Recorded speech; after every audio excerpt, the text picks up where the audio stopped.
Hey, what's going on, guys? I hope you guys are having a wonderful day. Welcome to drboycetv.com, the home for intelligent Black people. My name is Dr. Boyce Watkins, and we had a really unfortunate event that took place today. There's a media figure named Charlie Kirk, very well known, who ended up being killed today. And I take no pleasure in any of this. I'm not excited about anybody dying. And I wanted to kind of break some of this down for you so that we can sort of assess this, right? Really talk about what this really means in terms of the power of the words that we use and how this can affect how we end up in terms of physical violent outcomes. So get comfortable, buckle up your seatbelt. We're going to get started on drboycetv.com right now. Here we are, clearing the isms, cataclysm, great. Our people out here struggling, trying to make it in this state. Everybody out here doing it, but we the ones who late. Now family, we the ones who gotta delegate. Get that money in the power, never be fake. Stick to cosign for 3. What did he say? Create jobs, support our own. Educate the same and buy back your home. Got 3 degrees, triple 10. 3 PhDs, now we on the CNN. DBTV, let's talk about negligence. Ignorance is bliss, but we can turn it to intelligence. Believe none of what you hear, half of what you see. Let's break it down here on Dr. Boyce TV. Here we are. Hey, what's going on, guys? Welcome to drboycetv.com, the home for intelligent Black people. My name is Dr. Boyce Watkins, and I hope everybody's doing well. Give me a quick yes to let me know you can hear me okay, because sometimes the audio is a little bit flaky. I want to make sure that I'm coming through okay. And also let me know if you heard about the the unfortunate passing of conservative Charlie Kirk. Charlie Kirk was shot today and killed at an event in Utah. And there's a lot to say about that in terms of just what this really means. This was a political or highly political, this has been and it will be highly politicized by lots of people, and for good reason, because it's heavy. It's a really heavy incident, and I want to make it 100% clear. And I hope you can agree with me that the goal is not to dance on anybody's grave. We're not here to talk about how about being happy about something like this happening to anybody. I'm not happy about it. But Charlie Kirk ran an organization called Turning Point USA. He was a very popular conservative. He had a lot of things to say about things like DEI, and he would just make comments about African Americans that I thought were out of line. And he would go around the country, debate these topics, and also he had a position on Israel that I didn't quite understand and didn't agree with, but I do understand it when you think about money and what money does to people's motivations, incentives, and decisions. So Charlie was shot today. At Utah, at an event in Utah. I'm not sure. Let me check the university. If anybody knows the university, put it in there for me. I'm looking here, and it says in this news report that let's see, Charlie Kirk. Let's see, conservative Charlie Kirk. Actually, there's actually a news story here, but they got an ad here. I'm not going to skip that. It said conservative activist Charlie Kirk was shot while speaking at a Utah college campus. President Trump announced today on social media. Kirk, 31, and the co-founder of Turning Point USA, was struck by a gunshot in the neck, according to the video footage from the event. Quote, the great and even legendary Charlie Kirk is dead, Trump posted. No one understood or had the heart of the youth in the United States better than Charlie Kirk, etc. The FBI Director Kash Patel said his agency is monitoring the situation. Attorney General Pam Bondi said FBI and ATF agents were on the scene. As news broke of the incident, lawmakers from both sides of the aisle and right-wing pundits took to social media to condemn the event, and I'm gonna join them in condemning the violence, right? So does everyone agree with me that we condemn this kind of violence? Let's start the conversation there. I really want to talk to decent people about this kind of thing. I'm really not interested in talking about how happy anybody is about a man dying. So can we type the word condemn in the chat? Put the word condemn in the chat if you condemn what happened to Charlie Kirk. That way we can start the conversation honestly and with integrity. Put that word in the chat if you agree with me. All right. So here's where the conversation gets more interesting. Charlie Kirk was a guy who unfortunately did a lot of things that that really some would say created the environment that he was eventually swallowed up in. Charlie Kirk, he's young, 31 years old.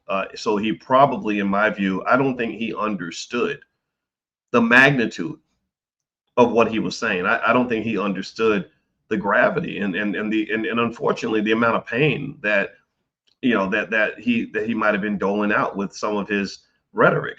Utah Valley University, that's where it was. So they're infamous now. I don't think Charlie Kirk got that. I really do. I really don't. I think that he, like a lot of people, I think he believed what he said. But I think that sometimes people get to the point, social media, tell me if you see this too. Social media becomes this crazy place where people live in this fantasy world where they really think that their words don't have consequence. They really think that there can never come a point where somebody steps up and makes them physically defend what they were saying. And I think that's kind of what happened here with Charlie Kirk. I think that I don't think anybody had it on their bingo card that somebody was going to come up and do something like this to him at an actual event. And what happens is a lot of times we talk about violence in America as if it's theoretical. Like, for example, they talk about the Chicago violence and they'll use a number. They'll just say X number of people got killed in Chicago this week. There were 77 shootings, 25 people died, and everyone just will debate it on social media as if those are not real people. Does anybody notice that? Like, we talk about death like it's just not something that can ever happen to us. And I just think that it can happen to anybody. And what is interesting is that I don't think that we're careful about the words we use. I really don't. I think that he he's a young guy, and he's, when you talk about Gaza, and he like a lot of the conservatives, he really defends Israel, really to a fault. Israel is involved in all kinds of gangster shit all around the globe. The Israelis, we know, are going around just killing children and doing just horrible things, all in the name of Israel, in the name of the United States, using our money to do it. And we've got people that will say, go, go, go, because it's not real for some of our people. So a lot of people, it's just not, it's not real. It's like, yeah. So many people were killed, but it's not like they were real people. Or you have things happening in the Congo that are pretty terrible. And so what I think is that this incident is interesting. This incident's interesting to me because I'm gonna challenge everybody, right? Everybody in here who is really sad about what happened to Charlie, I'm gonna challenge you for a minute. Is it okay if I challenge you and still be loved? Can I challenge you and we can still love each other? Give me a yes if because I don't know who's sad and how people feel. Some of you are conservative, some of you are liberal. Put it in the chat. Give me a yes if it's okay if I challenge you and we can still love each other and we can disagree if necessary. Because I got to ask you this question. I really want to challenge you. All right. So here's the challenge. For everybody who is mourning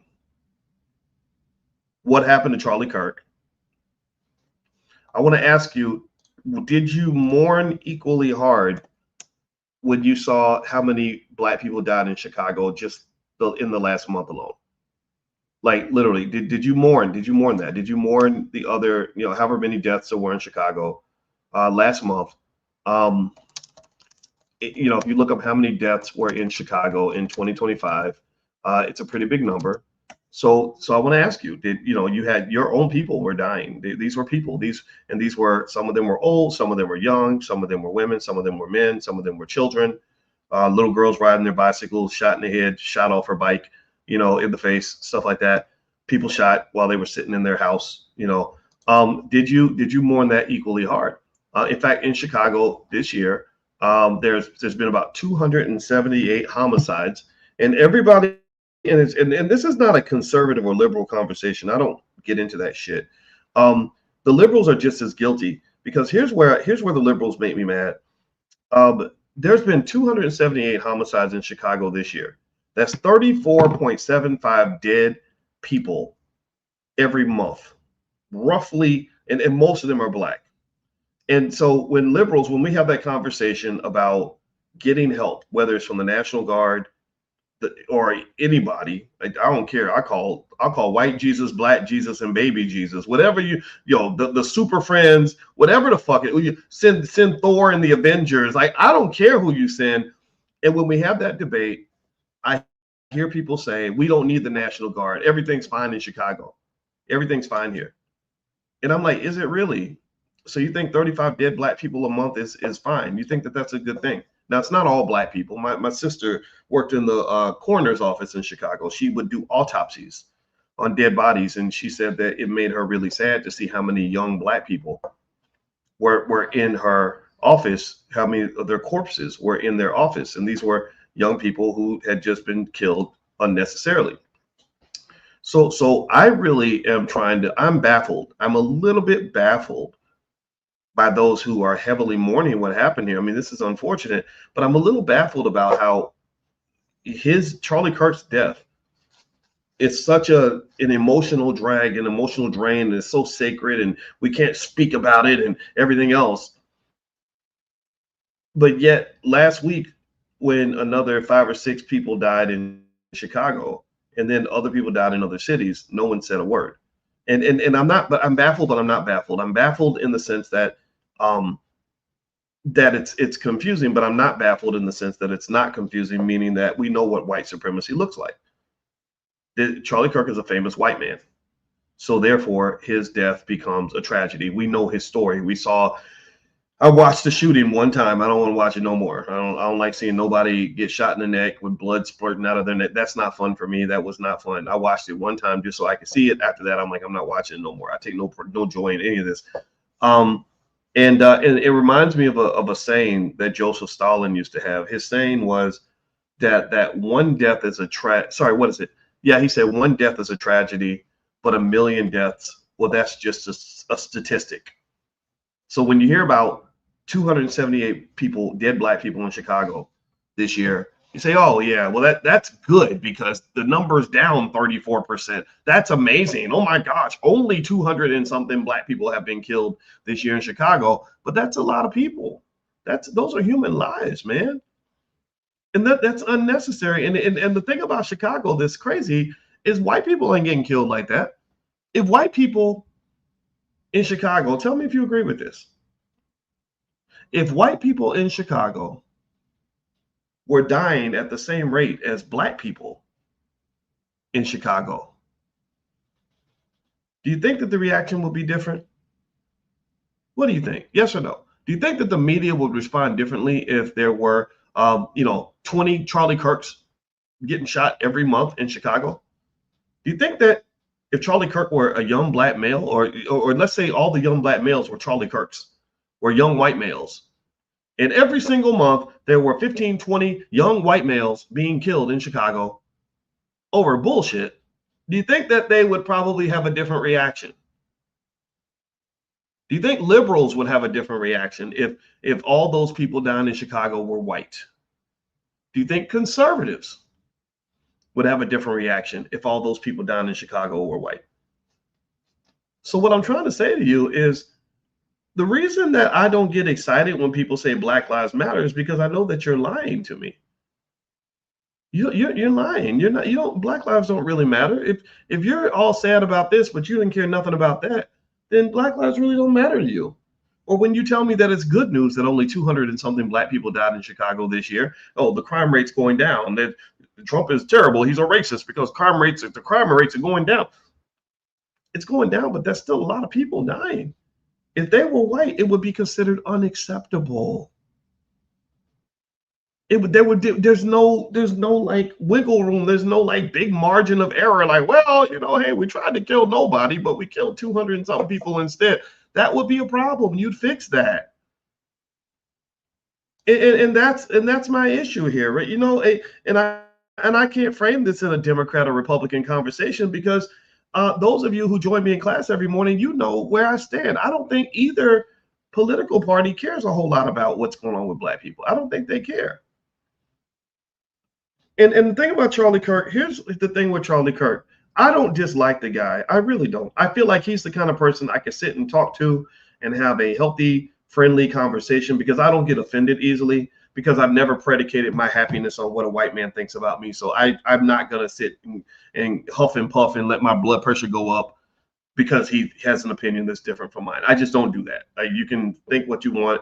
I feel the same when a white guy says, well, Black people commit all the crimes. that affects me just as much as when I hear a black rapper call me a nigga. Like it's all of it's like stupid and untrue. And I say to the white guy, I say, well, I know black people commit crimes, but so do white people, and I'm not a criminal, so fuck you. And then when the black guy calls me a nigga, he says, nigga, I can't stand you. I say, I've been a black man a long time now, but I ain't never in my life ever been a nigga. Not one time. I've never been a nigga. I've been a black man for a while, but I've never been a nigga. So here are some things that Charlie Kirk has stated that that could be considered problematic. And again, the thing about the internet that'll get you in trouble is that you can say a lot of things that if you run into a real one, like you run into somebody that wants to bring the war to your doorstep, you're gonna have to deal with that. Okay, so a few things he said. First thing he said, I don't know if y'all remember Charlie Kirk saying this about black pilots. And he said something like, he said, if I see a black pilot, I ask myself, boy, I hope he's qualified. Did anybody, how many of y'all knew that he said that? And I'm like, why the hell are you attacking black pilots now? I get it if you got something to say about gangbangers. I get it if you have something to say about criminals, rapists, thugs, whatever. But these are black pilots. I know black pilots. I'm a pilot. I'm not a good pilot. I'm just a baby pilot. I'm good enough that I will land the plane safely, but I'm not good enough to fly a 747. But I know a lot of brothers who can do that job. So on behalf of all the qualified black people in this room, how many of you consider yourself to be a qualified black person? Give me a yes in the chat if you are qualified to do your damn job. Let me know if you're educated. Give me a yes if you are skilled. And what I think happens is where the rhetoric gets too ridiculous is I'm sitting here saying, okay, I understand you're a Republican. I get it. You're a conservative. But why the hell are you even questioning and trying to stop and frisk black pilots who have dedicated their fucking life to becoming good at their job? What's wrong with you, man? Shut up. Just stop it. Like, why are you even picking a fight? Like, we ain't did nothing to you. They ain't saying nothing about you or to you, and you're attacking them and making it hard for every black person out here that is working hard to get a piece of the American dream. I understand you say things for likes and clicks and attention, but you're feeding the fire of racism. Maybe you can just say, gosh, every time I get on a plane, I hope that my pilot is qualified. Maybe you can say that, because we all know that when you talk about things like DEI, the reason I don't get all riled up over DEI, I don't agree with my brother Jamal Bryant about boycotting Target and all that. I don't care about that. I believe in supporting black-owned businesses. Y'all need to stop boycotting them. And the reason I don't get riled up about DEI is because we all know who DEI benefited the most. Do we not know that? How many of y'all know this? How many of y'all know that DEI did not benefit black people at the same level it benefited white women, gay people, other people from other countries? Everybody was DEI, and we were pushed in the back, but yet we're getting blamed for everything. Don't you dare talk about black pilots, because I know a bunch of them that work at UPS. My good buddy Kim had a reception for me, and she invited a bunch of brothers who were UPS pilots. And these pilots were captains at the highest heights of their field. One of them trained pilots for UPS. The other ones have been flying for 30 years. I got a student pilot license, but I was nothing compared to these highly qualified men and women. And the idea that you are just going to pick a fight instead of talking about all the other DEI that happens with white people, where white people get benefits, where white men get put into positions where they're not qualified for, that's a problem. That's an unnecessary battle. You're losing. And in fact, I know a lot of black conservatives who are upset because you signed up to be a Republican because you got sick of the Democrats. I agree with you. I was sick of the Democrats too. I said, I'm running out of the Democratic plantation. And then you ran right into Massa's house on the other side of the street. You said, well, now I'm going to be a Republican. I'm a proud Trumper. I'm 47. Why? Why? Now you're aligned with people that say dumb shit like that. Now you're aligned with people who are fighting for white power. I'm not saying that they don't have a right to fight for it, but why the hell are you fighting for it? I mean, really, I'm not even mad when they fight for white power. I'm telling you, this is how much of a weirdo I am. I'm not bothered if a white man fights for his power, because I'm fighting for mine too. I ain't gonna lie. I'm a Malcolm X, black nationalist, black power, assalamu alaikum, black fist. Let's go get it. Let's own it. I like it. I like it when it's a friendly, healthy competition. What I don't like is when it becomes a bunch of bullshit and nonsense and unnecessary attacks on each other. I don't think we have to fight each other in order to disagree. And unfortunately, the internet is built on fighting. If you ever want to have a big YouTube channel, just get on there and start attacking people. That's it. If you want to be internet famous, just get online and just find a group of people and blame them for all your problems. And that's what it ends up becoming. Liberals and conservatives. It becomes a ridiculous conversation. Most Americans don't relate to it, but the extremism gets the attention, which is unfortunate because the extremism is not an accurate reflection of who most of us are. Most of us are not extremists. In fact, give me a yes if you don't consider yourself to be an extremist.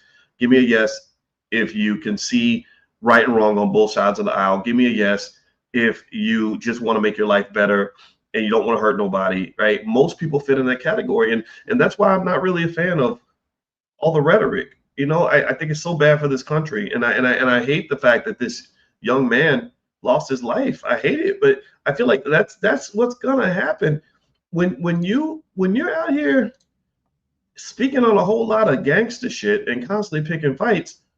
You got to understand the minute you run into a real one, it's going to be a different conversation. You're going to be exposed to a different reality that the rest of the world understands, but you don't know it because you're a soft, protected American. Americans do not have to fight war on their own territory. Americans have never had tanks going up and down their streets. We haven't had war on our own soil since the Civil War. But people in Europe, they know war. Their grandparents can tell them what World War II was like when every building on their street was torn down. People in Africa, they know war. People in Gaza know war. Even the Israelis know war more than we do. And what they understand that we are going to have to learn, like we're going to learn today. At some point, we're going to learn, and I hate thinking this way, but one day we're going to learn that eventually if you keep talking about war like it's a game, somebody's going to bring that shit to your doorstep and you're going to have to deal with it in real life. And it's not pretty when it happens. It's very hard to stop. Anyway, let me keep going. By the way, I'm talking about, my name is Dr. Boyce Watkins. I'm talking about Charlie Kirk and the unfortunate death of Charlie Kirk. He's a conservative activist. He was shot today in Utah. He had issues with black people, but it was not a black person that shot him. The black community does not have to apologize for this one. Also, if you could hit the thumbs up button, thumbs up, share, subscribe. And also, I happen to have written a book called The 10 Commandments of Black Economic Power. If you want to get a copy of the book, and we have financial flashcards for children and workbooks, things like that, you can go to drboycebooks.com. So feel free to go to drboycebooks.com. All right, so here's a few things that Charlie Kirk also said that was really interesting. You know, words have power. He said, no, Israel is not starving Gazans. That's a lie from the depths of hell. That sounds like Zionist money that made you say that, because that's not true.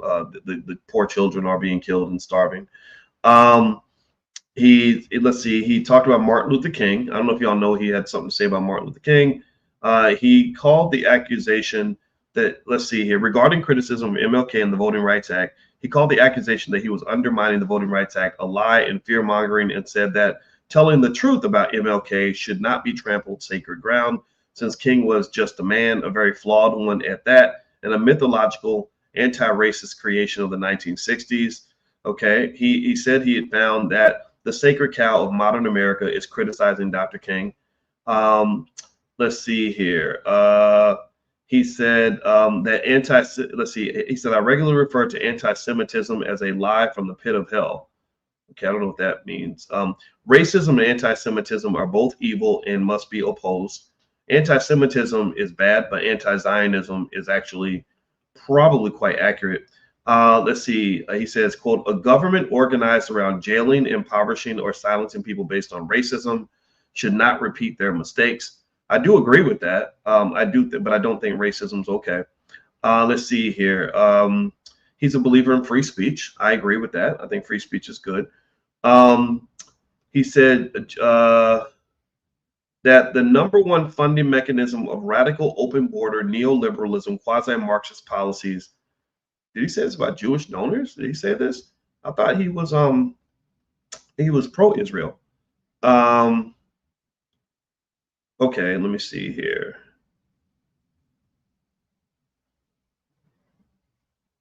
Okay.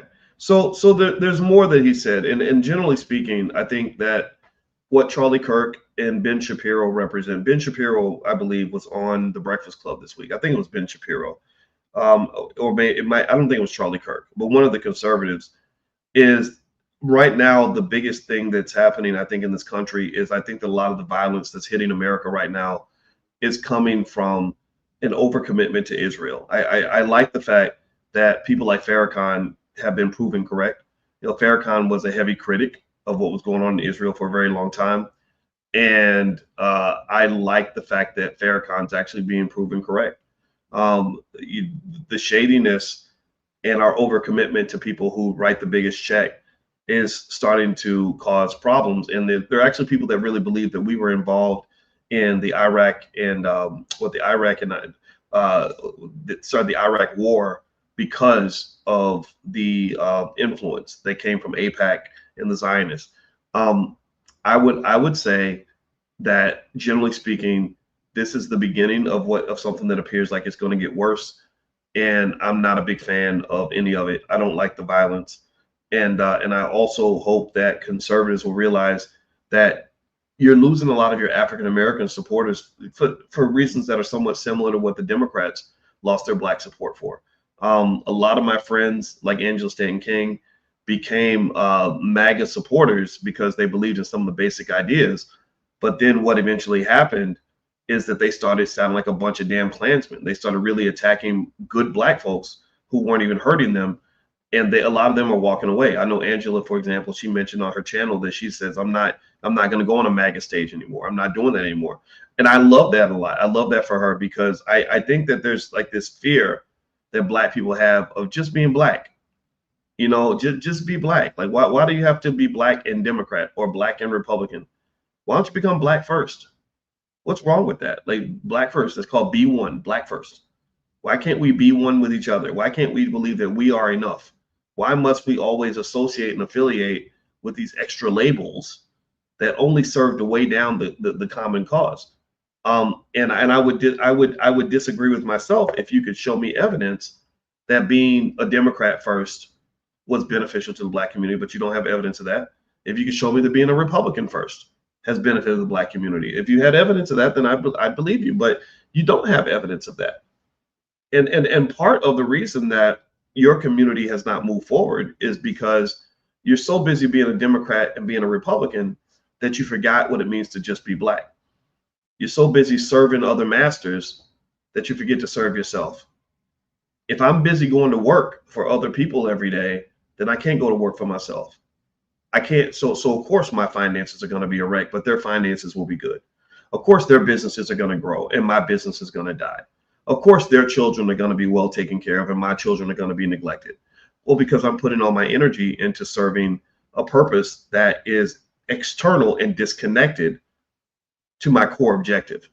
And so circling back on Charlie Kirk, I want to keep reiterating, like, I'm not happy about what happened to him. I hate it. I just hate it.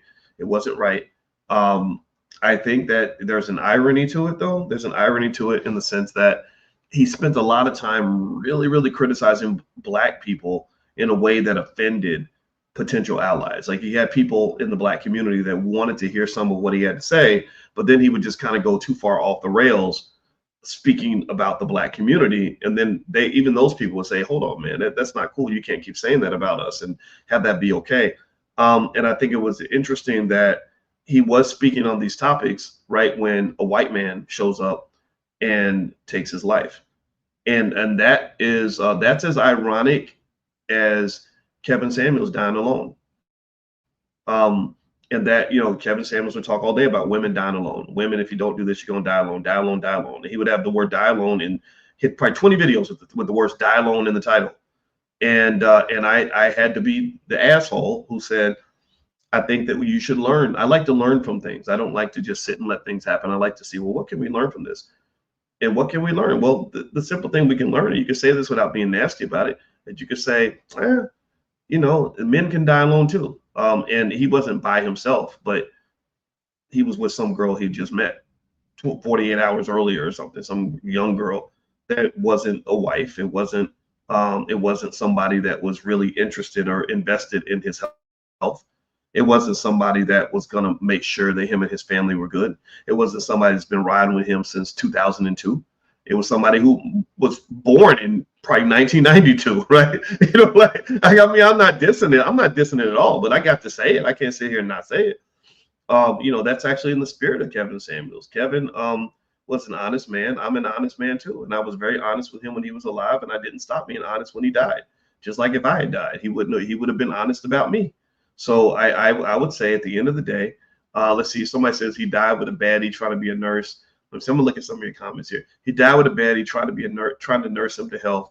And she was a nurse, and she had a brotherhood of millions of people. He did have a brotherhood, but I don't feel like that nurse really had his best interest at heart. I feel like she didn't want to be involved. I think that, and I've seen it happen where you have old men in their late 40s and 50s who date young girls, and they think the young girls really care about them, when really maybe they're there for the money or whatever. I don't think they're signing up for having a boyfriend that has a stroke because he forgot that he's 55. And I really personally think that Kevin could have been highly successful. He's very intelligent.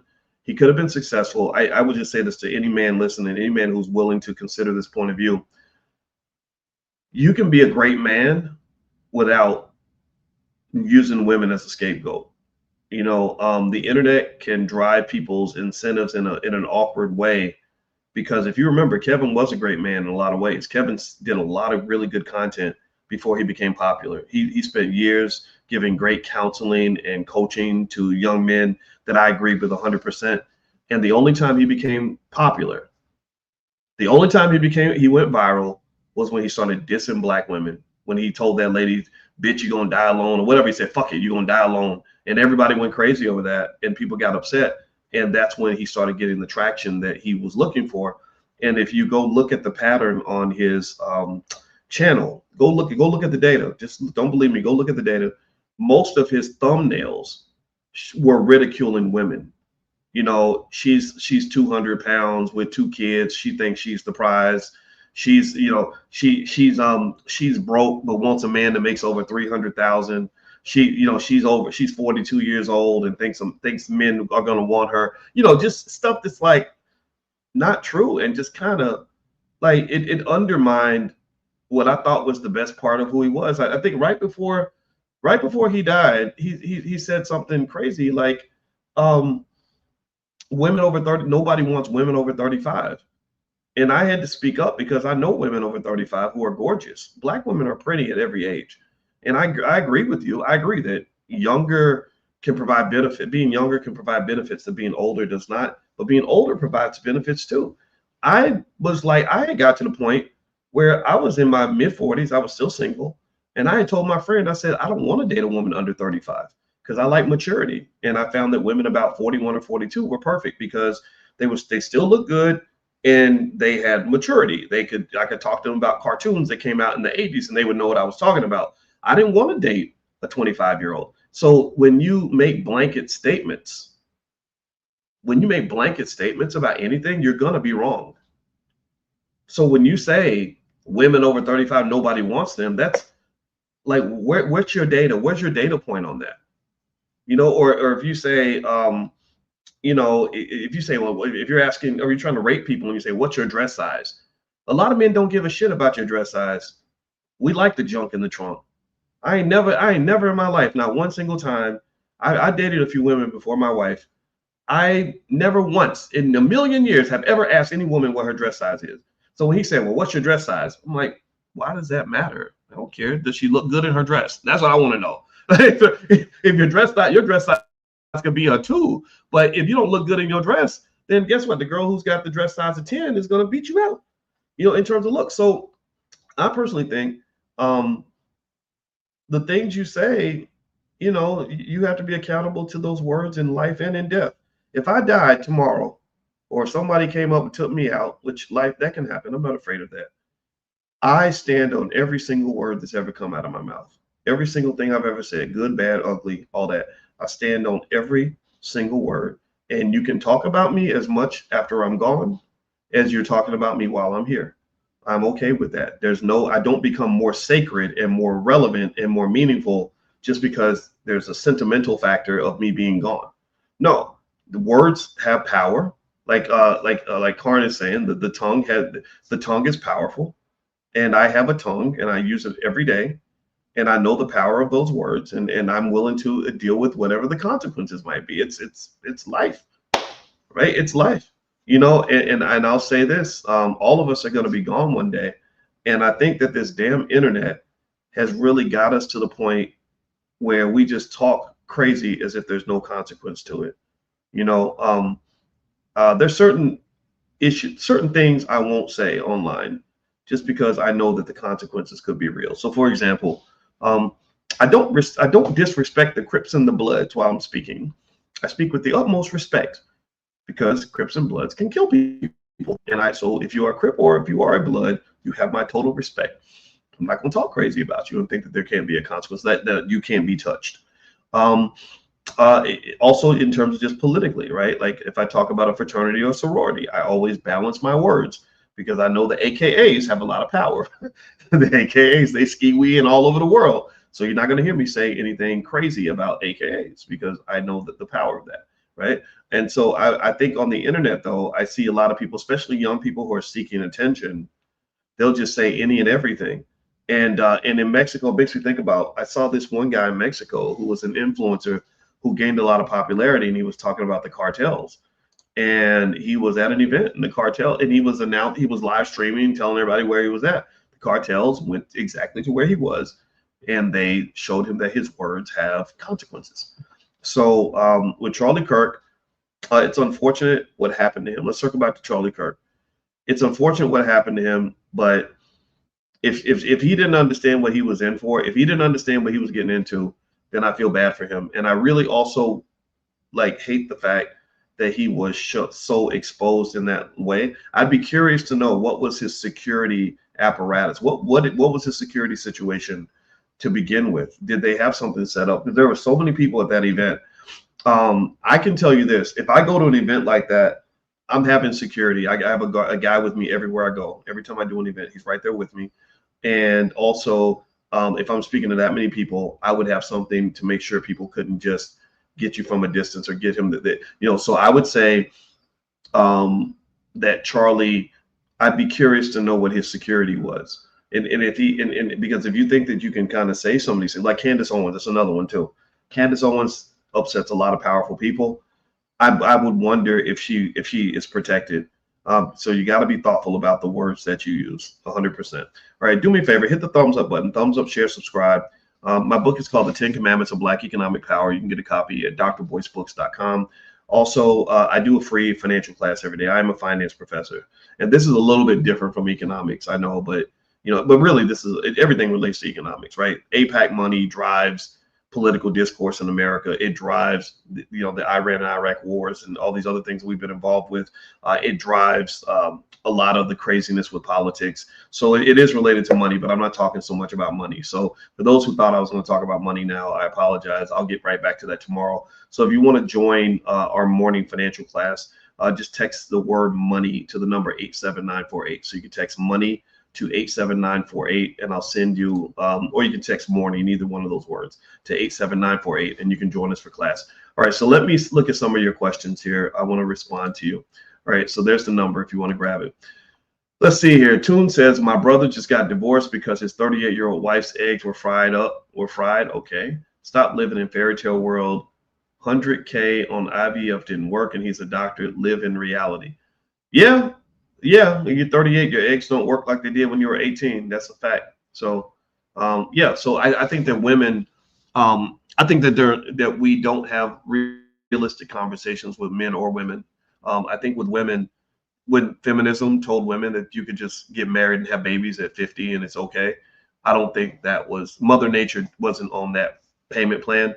And I think that becomes a myth where there are a lot of women that regret the choices they made because they were listening to feminist logic, which sometimes is highly illogical.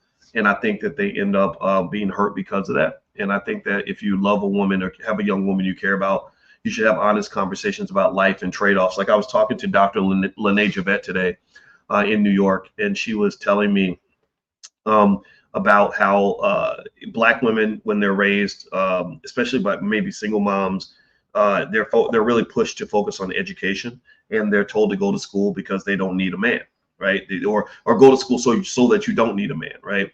And white women in many cases are told to go to school so you can get a man. And I said, well, why can't you get independence and get a man at the same time? Because if you have a good man, then your independence is going to be even greater than if you're doing it all by yourself, right? So who said that you can't be educated and successful and still put energy and time into getting a good man? I think that that's okay. I didn't get a good man. I got a good woman, right? I became educated, I guess somewhat successful. And I was like, yeah, and I want a spouse. I want a teammate, right? So I think that Black first logic is the best logic for Black people, meaning stop listening to these stupid political movements and start figuring out what's really going to work for your life. So, I think overall the internet is just such a bad guide for so many people. Let's see, sad, really, he really berated Black people. Yeah, he shouldn't have said those things about Black people. I think Charlie Kirk's legacy in terms of what he said about Black people, not appropriate. And I think that the conservatives, it's really weird to me how Black Republicans have to deal with white Republicans who just generally don't like Black people, and they're sitting there next to a Black person who agrees with damn near everything you say, but yet you still somehow feel the need to attack Black people as a collective, and that's just not cool. That's not appropriate. Like you're undermining your base that way. Let me see here. Here's some more quotes about Black people. Let's see. He said something about prowling Blacks. He says prowling Blacks go around for fun to go target white people. That's a fact. Okay, interesting. He said this about urban America. He says about George Floyd. He said he called George Floyd a scumbag, which I think is a what's interesting is I encourage everybody who has an opinion on George Floyd to go look at the background and everything and really form an opinion that's independent of your political disposition. I think that the George Floyd case was interesting because white liberals picked George Floyd as their Black savior. I think Black people can pick other Black people that really represent the best of us in a more appropriate way.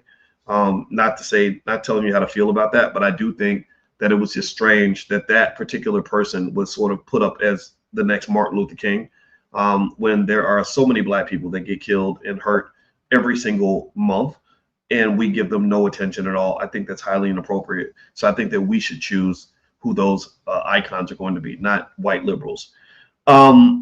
Let's see, he called Justice Ketanji Brown Jackson a diversity hire, which, a lot of those Supreme Court justices are diversity hires. In fact, if you look at the numbers of Jewish people that have been on the Supreme Court, the numbers are extraordinarily high. There's a really deep bias there. So that's another DEI situation. Let's see, he implied the DEI initiatives led to incompetence in government responses. So he called the Austin fire chief a DEI fire chief. Let's see here. He labeled the concept of white privilege as a racist idea and a myth. We know that's bullshit. We know that white privilege does exist in white spaces. So that's just, if you hear that, you know that that's just not true. Let's see here. He talked about Martin Luther King, and it's interesting. He said something about King that I kind of agree with a little bit, that criticizing King is just not allowed. But I think that for them to try to undermine and discredit King was highly inappropriate too. But I think that what happens is sometimes when we have a leader, we want to believe the leader is perfect in every way, and I think that you're setting yourself up for failure when you do that. I know Martin Luther King wasn't perfect. I've seen enough evidence to say, okay, this guy had some stuff going on, but does that undermine the greatness of his message? Does that change what he represented? It doesn't. Dr. King was a great man. He was a flawed man. I'm a flawed man. Charlie Kirk, he was a conservative hero, but he was a flawed man. All your heroes, everybody, there's heroes. The idea of making somebody a hero is kind of ridiculous anyway. I would just say, stop making people heroes. Just say, I learned a lot from you, or that person inspired me. Inspire each other. Like you all inspire me. Everybody in here who's not perfect, everybody say yes if you're not a perfect person or if you're flawed in some way. Let me know. Give me a yes. Every flawed person in the room, raise your hand in the chat. Put a yes in the chat if you are a flawed human being, less than perfect. Right? All right, so I'm gonna make this point. So how many of you would say, gosh, if everyone knew all my flaws, I would be so embarrassed? How many of you feel that way? Give me a yes. I'm raising both hands because everybody knew every single flaw I had. They'd be like, Boyce, why are you even talking? You need to shut up. You're messed up, right? Everybody's flawed. Right now, let's do another experiment. How many of you have done something good in your life for another person?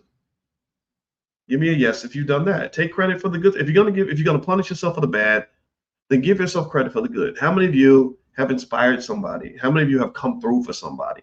Come through in the clutch for a loved one? How many of you have fought for something?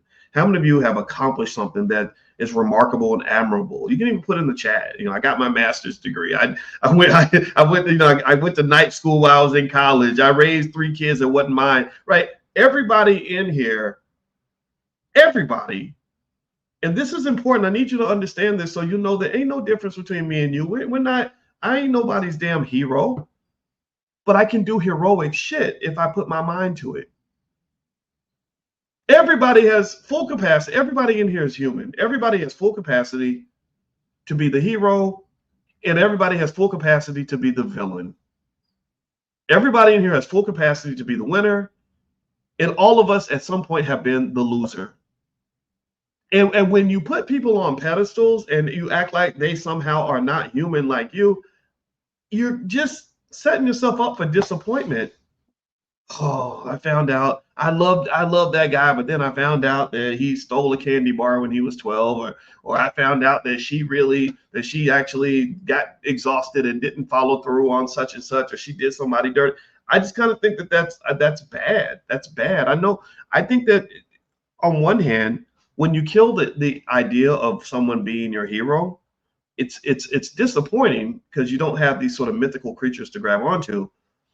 But it's also very empowering because there really is a hero in all of us. Every one of us has the capacity to inspire each other. Every one of us has that. And every one of us, there are people you're probably inspiring that you don't even know you're inspiring them. I've had people say, "Hey, I was inspired by you, Dr. Boyce." I'm like, really? What I do? Right? And so really, my goal every day is like, I'm gonna get up and just do my best. And I'm gonna screw it up sometimes.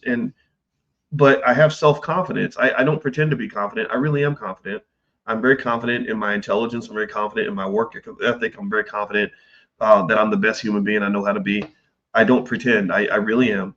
And my self-confidence comes directly from self-love. For me to be confident in myself, I have to love myself. And loving myself does not mean I only love the hero in me, that I only love the good side of Boyce. No, I got to love the ugly side too. I love all of that. I nurture all of that because we all got the inner child. We have the part of us that's insecure. We have the part of us that's failed and embarrassed ourselves. We have the part of us that lives in fear, right? All that has to be nurtured and elevated and supported. And once you love yourself completely and embrace all of that, then I think that really unlocks your real superpower, because then you can walk through the world and operate without fear, because you know that if somebody points out how flawed you are, you'll say, yeah, I know I'm flawed. But that's okay. I still got something to say. Yeah, I know I messed up, but I'm still here, and I guess I'm here too. I'm not 100% flawed, right? So when it comes to Dr. King, for example, and the idea that, oh my God, they're going to reveal that Dr. King had affairs and he cheated on his wife, and that's going to undermine it. But no, Dr. King did have affairs. Yeah, absolutely. I interviewed a lady once who was very much in love with him back when he was a young guy. She's in her 90s now, and she's still heartbroken because she was there when he got shot. She's from Kentucky, where I'm from. She was there when he got shot, and she said, I wanted to climb in the ambulance with him, and they told me I couldn't do it because it would not look appropriate because he has a wife. And I felt bad for this poor lady because she wasn't dating a human being. She was dating a god. And no one wants to believe that their gods have any sort of imperfection. No, everybody does. So maybe me telling you that will unlock the God in you, the superpower in you. You won't be afraid to step out there as a leader. Like even as a dad, do you know how many black men are afraid to be role models because they feel like they've screwed up so much that they can't be a role model to anybody? You know that? And so they feel like I can't do this. I'm flawed. I'm screwed up. I went to prison. I ain't got a job right now. I didn't go to school. And then they reject, they don't want to be role models for young boys because it is not because the boys are pointing out the flaws. The boys are looking at them and looking up to them. And it's because of what you're saying. You're in your own head talking yourself out of courageous leadership because you're seeing all these flaws and all these warts, and ain't nobody else seeing it but you. It's all in your head. So that little kid, that 10-year-old who needed some encouragement, who needed an advisor, who needed somebody to just show some love, he doesn't get that because you have already disqualified yourself from the job. That's not good, you know? And next thing you know, that poor kid is idolizing some rapper who's telling him to get high and have sex with 10,000 women and throw his money away and go kill somebody because you didn't step in the role that you were supposed to take. So I'm not a fan of hero worship at all. I think hero worship in our community is one of the worst things that ever happened to us. We want to believe somebody's the fucking Messiah. Ain't nobody no goddamn Messiah. Only God is the Messiah. That's it. Everybody else is just a man or a woman. They just happen to have some type of charisma or maybe a fame. Maybe they have fame or maybe they have money or maybe they've been presented a certain way on TV and you somehow think that they're better than you and they're not better than you. Maybe they're further along than you. You know what I'm saying? Maybe they're further along. Maybe they got a few things figured out and that's cool. I'm 54. I know things at 54 that I did not know at 34. So if you're a 34-year-old man, I was on the phone with a 33-year-old brother just yesterday and I was giving him advice. And I was saying, yeah, these are things I did not know at 33 that I now know at 54. Let me just pour it on you, brother. Let me just share it. You asked me for advice. I'm about to just drop it on you. That's what you do. You just accept the fact that, okay, somebody's further along than me and I can learn from that person, but ain't nobody a god or a superhero. Stop hero worshiping. Stop that. That's just not, it's not good. It doesn't lead to good things. All right. So I'm going to finish up. I started off talking about Charlie Kirk, but and I'm sorry, once again, I want to reiterate that I'm sorry about his passing. I didn't like that at all. I don't like this kind of violence. But again, I also want to mourn all the people that are, getting killed every week in Chicago and Philadelphia and New York. All the people, my heart goes out to all the people that lost their lives in the Congo this week that will never get any media coverage. My heart goes out to all the children and adults who've been slaughtered in Gaza. I think that's just one of the most horrific tragedies that I've seen in a while.